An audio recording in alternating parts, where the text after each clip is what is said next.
Hi, this is an explanatory video in regards to patellofemoral pain or kneecap pain. This is a knee joint, and if we take the kneecap away, you have the bottom bone, the top bone, and the meniscus in between.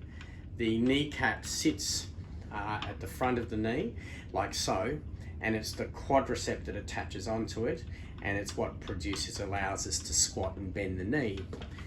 Kneecap pain or patellofemoral pain, also known as chondromalacia patella, is an irritation around the kneecap.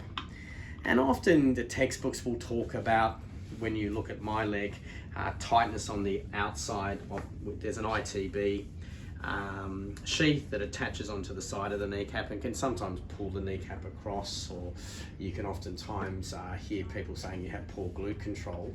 The bottom line is most kneecap problems occur with inflammation around the kneecap by an overload behind the kneecap. And generally we tend to see it from too many squats, too many lunges, or an increase in running load. The cartilage behind the knee is really thick, and generally it's not just, you can have a wearing of that cartilage behind the knee, so it rubs on the cartilage behind, but usually it's to do with the ligaments on the outside of the knee. We call it the retinaculum, can get quite irritated. And look, the bottom line for the treatment of this condition is good quad control. So we know that if you have weakness in the quads, it makes you more susceptible to having problems. We know that if you don't have good glute control, that adds good calf control is important as well. But the take-home message for patellofemoral pain is make sure you get the quad stronger.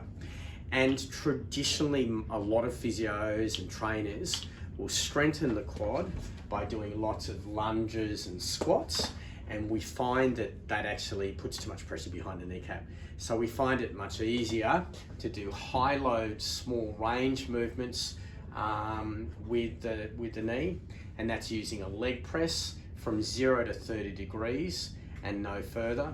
Knee extension exercises using small hand weights, end of range, high load, small movement. So take home message number one with patellofemoral pain is not to do a lot of squats and lunges. It makes it much worse. Work on good quad control, and on your first consultation, the physio will check the strength of the quad by measurement using what we call a dynamometer.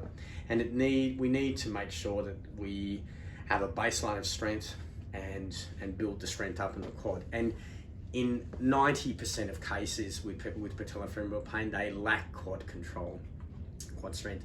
Unfortunately, when you strengthen the quad, it takes you about anywhere between 8 and 12 weeks. It takes a long time. We need to incorporate, obviously, calf strengthening, and also because the calf helps control the knee, as well as glute control. MRIs are not that useful initially. We don't generally tend to advocate them for initial kneecap type pain. They don't give us any more information. Down the track, if you were to continue to have chronic problems with the knee and you've done the strengthening program, we would do an MRI to see if there's more extensive damage behind the kneecap.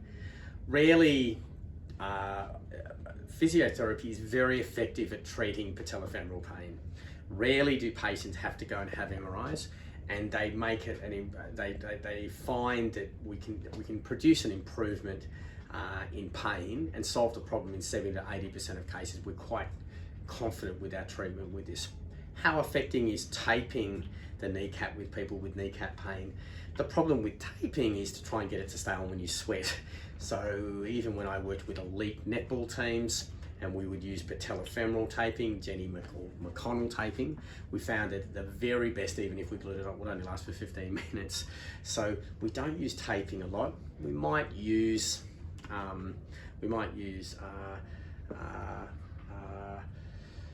some bracing initially if it's very acute, but rarely do we brace or what have you the knee.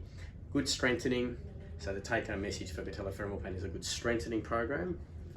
And you need to be doing the strengthening exercise, especially for the quad, twice a week with the calf, quad, glutes, hamstring, proprioception exercises. You need to go through and give it 3 months. These things take 8 to 12 weeks. Finally, investigation is not that needed and useful. The use of a short course of an anti-inflammatory can sometimes be useful, and obviously in the initial stages stop the aggravating activities, squats and lunges, that often comes on from F45, UFit, CrossFit type activities. Yoga can sometimes make these worse because you're kneeling a lot. And then oftentimes, as I said, the taping and stuff isn't as useful as everyone would sort of think it is. It's a little bit ineffective. Stationary cycling generally cycling doesn't cause too many problems with patellofemoral conditions. I hope you found this video useful, and happy exercising.